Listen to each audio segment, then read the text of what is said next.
Welcome to Catch You Outdoors. I'm your host, Captain Rob Modes. Before we jump into today's episode, I'll let you know that you can contact me via email at catchyoutdoors@gmail.com. My website's catchyoutdoors.com. And yes, there's a Facebook page, Catch You Outdoors. My second book, Bridge to Paradise, is now available on my website at catchyoutdoors.com. It's a book of short stories about fishing, travel, and life. All copies are signed, and the shipping is included in the posted price. Both in my first book, What I Know About Fishing Southwest Florida, and I know a bit, are also available on Amazon Kindle. Happy New Year. Happy New Year. Happy 2022. Today's episode's number 15. I called it Adventures in the Woods. Hope everybody had a great New Year. Hope it was safe. Hope it was fun. Janelle and I traveled to North Florida near Lake City to visit her brother and his wife Terry to bring in 2022. We had so much fun. We really did. The area they live in is extremely rural, surrounded by some of the most beautiful scenery you'll find in Florida. I've got to tell you, it's well away from the beaches, of course, but it's very, very pretty, no doubt about it. It's central and totally unlike the city we live in and most beach areas in the state. There's plenty of room to move around, plenty of unique places to explore, especially if you love the outdoors as much as we do. It's a long way to the grocery store. Okay, so the grocery store here is like in our backyard. Okay, honestly, it is. It really is.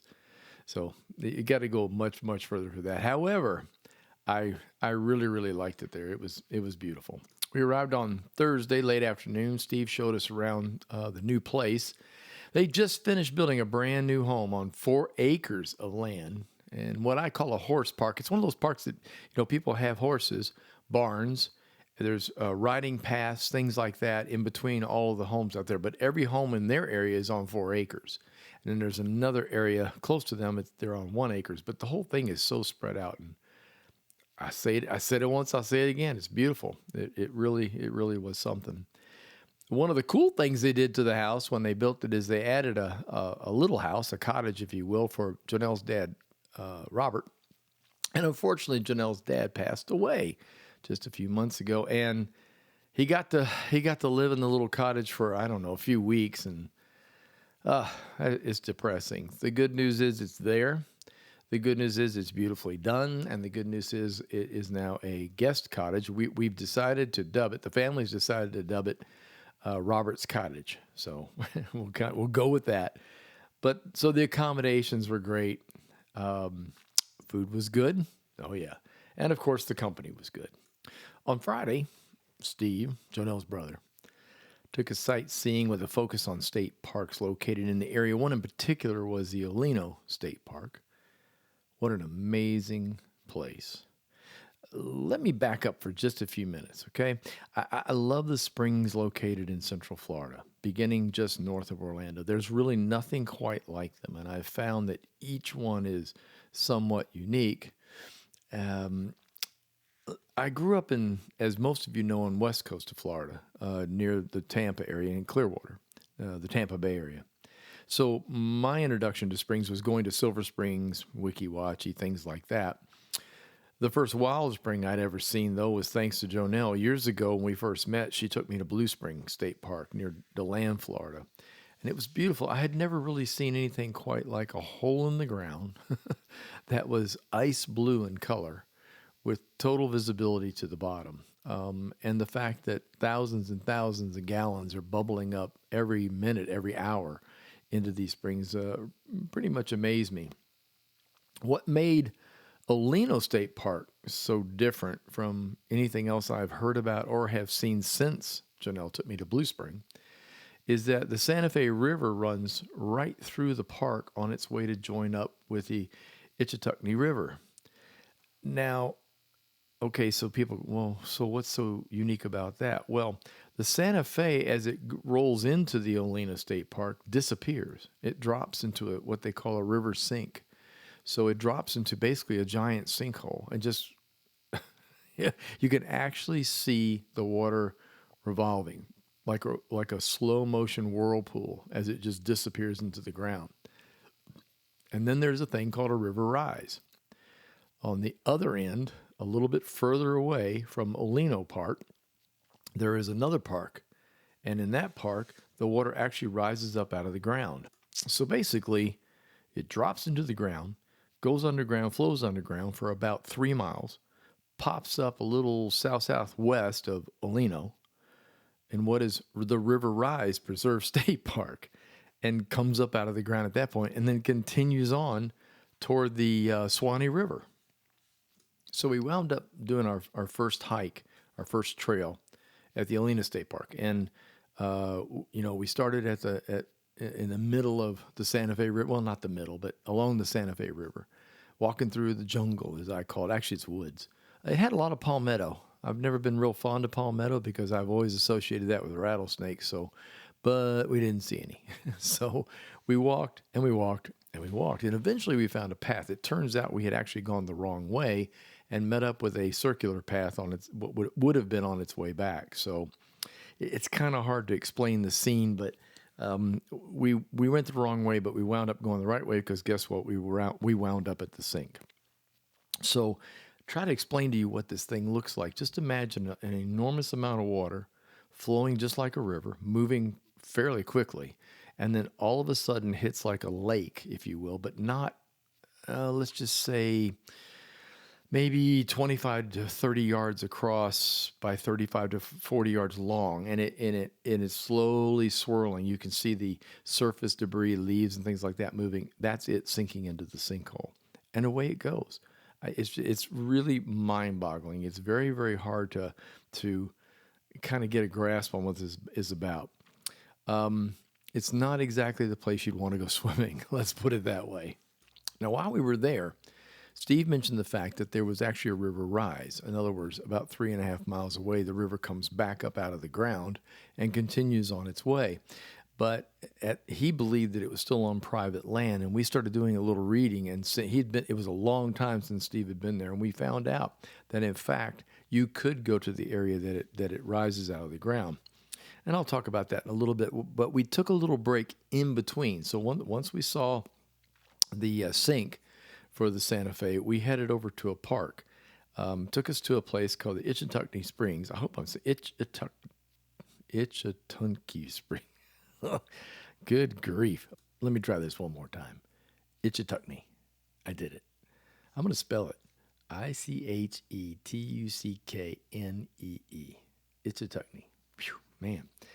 Anyway, we went there, and this was a spring, basically, a very powerful spring. Water was just coming up out of the ground like crazy. There were a couple of guys out there with snorkels on trying to go down and take a look at it, and they would keep busting back up to the surface. So, but the springs are beautiful, as I said. This again is that ice blue looking water. Temperature in the water is about 72 to 74 degrees all the time because it's coming up out of the ground. So even in the dead of winter, you could swim in it. I don't know if I will or not, but most people can if they'd like to. Depends on your tolerance for cold water. But it was beautiful. While we were there, there was an occasion when there was a snake on one of the steps. Everybody kind of freaked out. Somebody screamed, moccasin, moccasin, and everybody's out of the pool. It turns out it was a rather large water snake, of which, quite honestly, its pattern looks very much like, to me, very much like a water moccasin. I personally don't like, snakes at all. So anyway, we then hiked from there on a short way to a second blue hole, which is part of the same system. And it was just, I can't begin to tell you how beautiful it was. Really, really a gorgeous place. One of the things you'll soon notice about the woods in these areas, there's a lot of pine and there's a lot of cypress. You're also going to see an awful lot of wildlife. There are turtles, otters, deer, snakes, herons, egrets, limpkins, owls, ospreys, among many others. So, but to me, the most interesting thing with the cypress knees, these little, if you don't know what I'm talking about, your cypress trees have these things called knees, which are these little, little shoots of wood that stick up out of the ground. They're smooth, very easy to trip over if they're small. But there were many, many of these things as we were hiking through the woods. That same day, New Year's Eve, we spent with family and friends along the Santa Fe River at the home of Shirley and Tommy. That's Terry's mom and stepdad. Gorgeous home. I mean, literally right on the river, on the slope down, on the top of the slope down to the river. Tommy was kind enough to get his boat ready to go, and we all piled into that and took a ride on the Santa Fe. Went north up the river to get a look at it. It's again, it's an amazing place. You're in this river, in the woods. I mean, thick woods, with all kinds of wildlife around you. Turned around and came back down, and eventually wound up at the confluence of the Itchnatucky, and those two join in that location and eventually wind up going into the Suwannee River. So believe it or not, all this is interconnected. You could literally leave their house in the woods miles and miles from the Gulf of Mexico and make it to the Gulf via the Suwannee River. So that in itself just fascinated me no end. Dinner was grouper. Now here I am in Central Florida. Steve and Tommy are both avid grouper fans, and Steve keeps a boat at his place out off the Suwannee River. And they both went out earlier, I think a few weeks back, and got grouper. And so oddly enough, I'm sitting in Central Florida in the middle of the woods, in Central Florida, I should say, and we're having a grilled grouper dinner, which by the way was delicious. I learned a whole nother way to cook grouper. After dinner, Tommy fired up a fire pit, and we sat around that and had s'mores. I'm telling you, man, this was really a great time for me. This was, in my view, leaving the big city with all the big city craziness, except for that beach I love, and heading out into literally the woods of Florida, and enjoying a New Year's Eve that was actually probably one of the best I've had in quite some time. Of course, COVID has wrecked it for the past couple of times, but it was really just a beautiful time to be out and about with family and with friends. It was great. I have to mention this. In our area, the fireworks, as in many areas, are like bang, bang, boom. All around you, things are going off, hopping and popping. In Florida at this point, as of I think it was a year ago, it's now legal to shoot fireworks on New Year's Eve and on 4th of July, one day each time.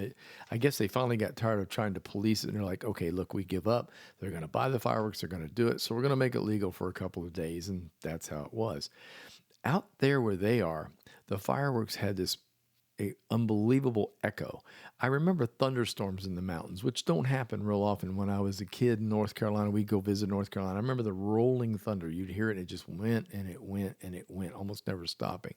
The fireworks are the same way. The fireworks have this wonderful, they actually sound nice. I mean, they're boom and they're surprising sometimes, but the overall sound effect of the echoing through the ridges and the gullies and all that, and the valleys of the river itself, were pretty amazing, and I kind of enjoyed that.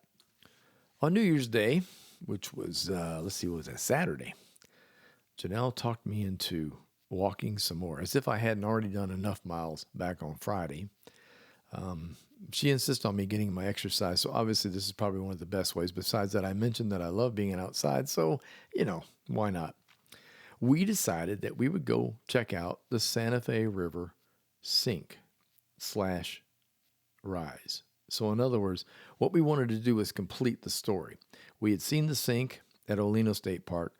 Steve had mentioned the fact that he knew there was a rise out there.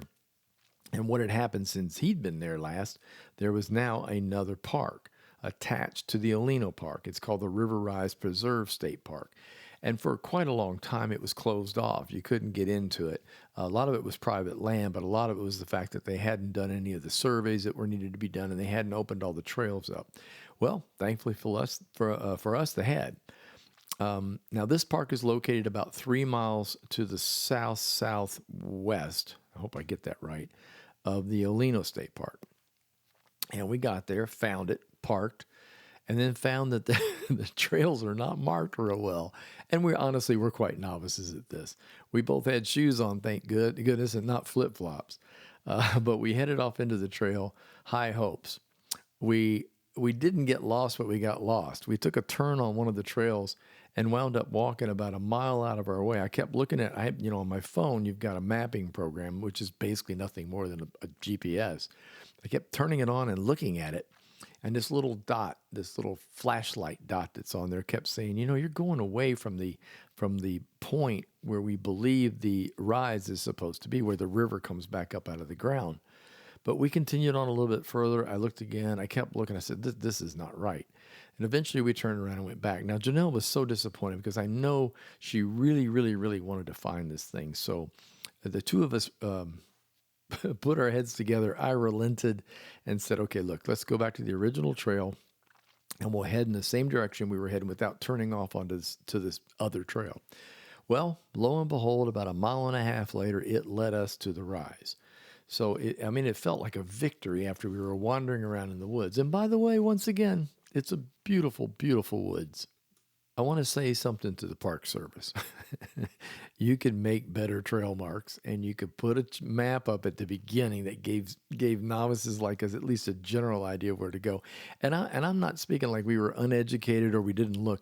We went online later and looked, and there's very, very little about how that whole park works as far as finding the rise. Now, what is interesting, the trail that we were on, that we mistakenly turned on, that was labeled as a trail, actually took you back to the Olena State Park. So in other words, 3 miles north is where we would have wound up. We would have wound up at the original park. We had no idea that they had connected the two together by trail. So on that note, if you are a serious hiker, you got the backpacks on, you're looking for a big time adventure, you could literally go to Olena, go to the sink, enjoy that, follow the trail out of there, and go southwest, and wind up down at the rise where the water comes up out of the ground. Now about that was one of the most amazing places I've been. You hike, and all of a sudden you come to what appears to be a lake, just like the sink, but the sink was different. The sink had a lot of gathered leaves and green algae and things on the surface, almost like, like something is slow draining, but it's catching stuff out of the woods. The rise was completely opposite. The rise was, the water is kind of a heavily tanned water, obviously from picking up leaves and things along the way. And then it's flushed underground. And when it pops back up, it's fairly clear. Now, it's not blue bubbly water. It's certainly nothing like the springs that we had seen. But it was interesting to see this thing come up.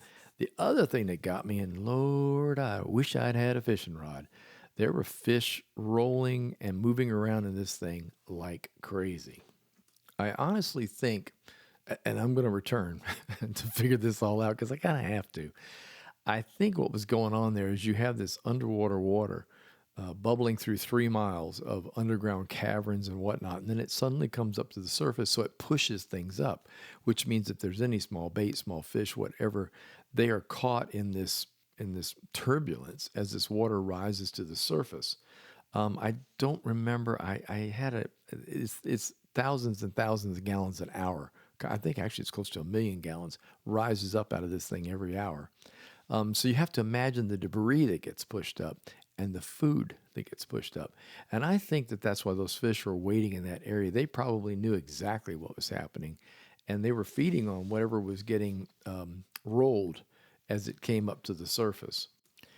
One thing that I noticed was the quiet, how quiet it was. It was just unbelievable in that area. There was nothing but the occasional bird, the breeze and the leaves.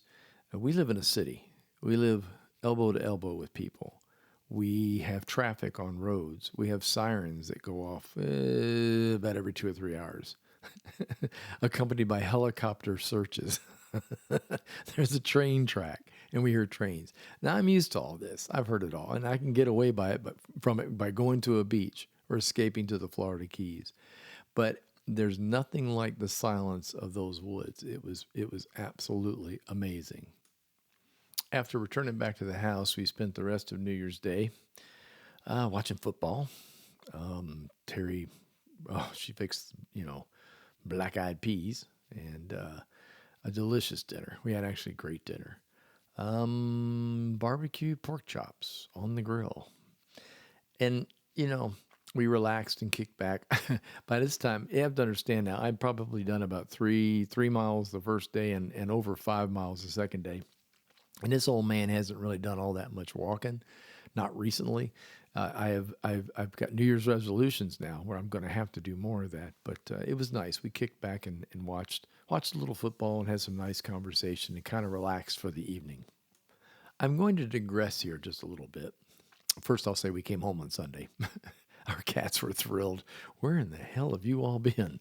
That's that look you get when you walk. We have cat sitters, but that's that look you get when you come to the door. They're like, "Come on, man, you left us for a holiday." There were probably fireworks here, and I'm sure the cats didn't like it. Cooking. I'm going to back up just a tiny bit. I mentioned this earlier. I mentioned Steve's grouper. A trick, many of you probably know how to do this. I had not. Janelle had commented on the fact once before when she visited her brother, he fixed grouper this way. And I thought, okay, next time I'm going to give it a try. He takes the grouper and lathers it in mayonnaise. Dukes. Lather in mayonnaise. Then he puts the spices on the outside of the mayonnaise. He also happens to like Chef Paul's Seafood Magic, which is one of my favorites. And he sprinkles that on the outside, and then he grills it. Uses a grill basket. That's one of those things. It's a flat basket with you put the filet inside the basket, close the basket. It's got a nice long handle on it, and that enables you to turn it over repeatedly while it's on the grill. He's a charcoal man. He's not fond of propane or gas grills in any way. So on a charcoal fire, he basically puts it on, and he told me the timing on it is roughly 20 minutes on a thick piece, but you got to kind of keep an eye on it. But he turns it over constantly. And let me tell you what, it held all the moisture in. Now I know some of you are nodding your head, going, "Yeah, I've done that. I've done exactly that." I hadn't, and I will. So anyway, it came out really, really good. So a couple of other food tips that I want to hand out. I thought about this earlier today before I was making this recording. I thought, I'm going to run on this a little bit because I've told you I've tried to vary the subjects a bit. Shrimp. Do yourself a favor when you're going to boil in the shell shrimp. So in other words, fresh shrimp, preferably Gulf pinks. If not, just good old-fashioned Gulf shrimp. Do your best to find local shrimp if you're here in Florida. Bring that water to a boil. I like putting spices into the water. There's no doubt about it while it's cooking. Saturain's shrimp/crab boil is my favorite. That's a yellow can. Every grocery store. Well, you know what? Every grocery store had it until the COVID.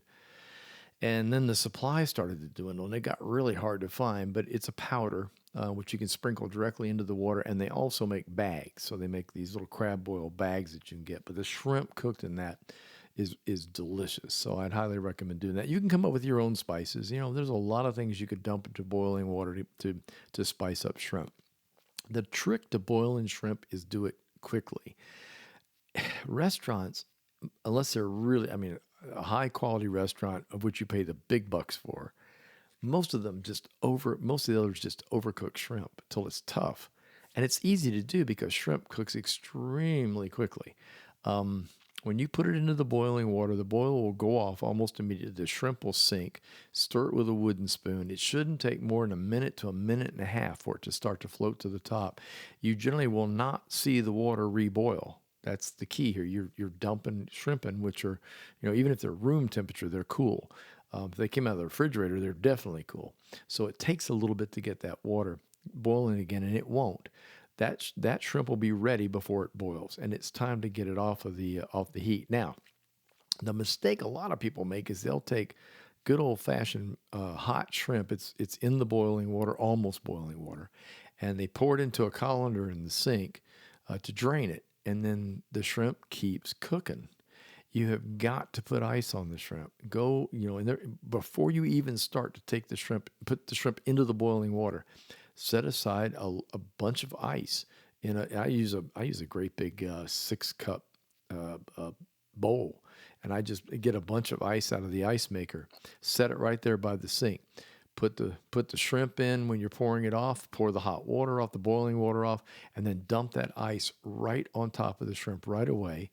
and then put a little fresh water on top out of the spigot. Just put a little fresh water on top to help start to melt that ice into the shrimp. You want to stop it from cooking, and the only way you're going to do that is to put cold water on it with ice. I like my shrimp dip. That's the sauce. I like it hot. I like horseradish. I like horseradish, and I like putting crystal hot sauce in it too. That the Cajun hot sauce. So everybody has their own taste. Janelle and I actually, when we make fresh shrimp, we actually make our own bowls of the dipping ketchup. The cocktail sauce, if you will. So in my case, it's ketchup. I actually like a little bit of Dijon mustard. Janelle would not even hear of putting Dijon in. I like a little Dijon, not too much. Worcestershire, salt, pepper, lemon, a shot or two of Louisiana hot sauce, and of course, enough horseradish to change the color. So it's not real ketchupy. It's got a more of a like a gray. And I don't know. I mean, makes you sweat, cleans out the sinuses and stuff like that. I really love a good hot cocktail sauce. Janelle goes much easier on her and leaves out the Dijon mustard. But nevertheless, the rest is still pretty much the same. A good cocktail sauce is essential. Mix it up the way you like it and go for it. Story time related to exactly what I'm talking about here, but the food side of this. 100 years ago, my brother and I, Pete, we used to explore Pine Island Sound quite a bit. This would have been in about 1980, I guess. And we used to cruise out to an area called Foster's Bay. Foster's Bay was located up against North Captiva Island, not accessible by boat. And in those days, there wasn't a thing out there. There was Barnacle Phil's restaurant, a few houses. The Stilt House was out there. The shack, as we called it, by the water, but there really wasn't much else out there by that time. The building was getting ready to happen. As a matter of fact, there was an airstrip, and that was about it. But in Foster's Bay, there were piles of oysters, fresh oysters, and we used to fish around those. And when we got bored with the fishing, we would stop and back the boat up to one of those great big oyster bars, put on the old tinny shoes, and climb out with a great big flathead screwdriver and break off oysters and put them in a bucket to take home.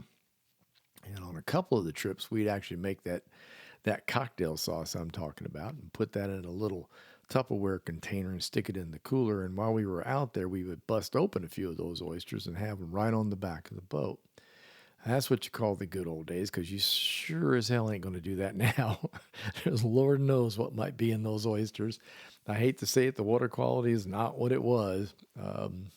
45, almost 50. Good Lord, how long? I'm not even going to go there. A long time ago. But anyway, it was something that was really, really special to us. Something else that you don't see Floridians do all that much, and that's putting oysters or clams on a fire. Out in that same area around the shack, there's a great big mud flat out there.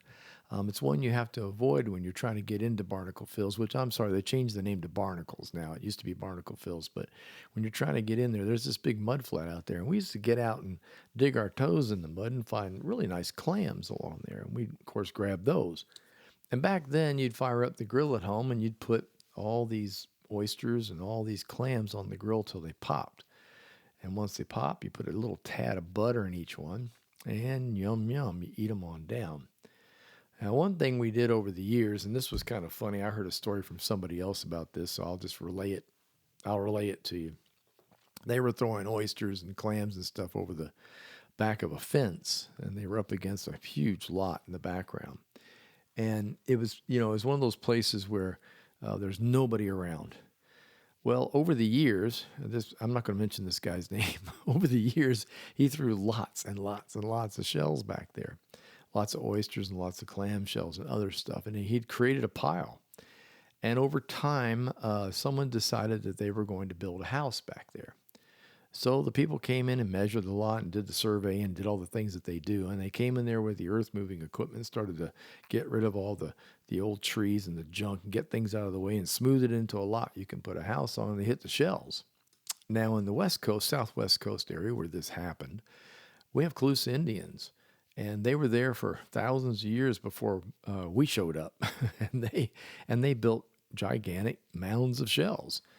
And when the guys hit this enormous amount of shells, certainly not as much as the Calusa Indian tribe would do, but a lot of shells, they paused and they actually called in someone from, I'm going to guess, I have to guess it was environmental of some sort, to come in and take a look at what they'd found because they were sure they'd hit an Indian ground or something, and which of course is going to stop the building right away.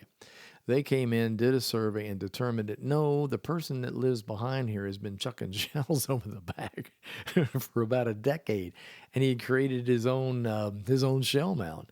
I always thought that was hilariously funny. It's the things in Florida like that just make you smile, and there are many, many other stories like that I've gleaned from people while they were on the boat with me fishing.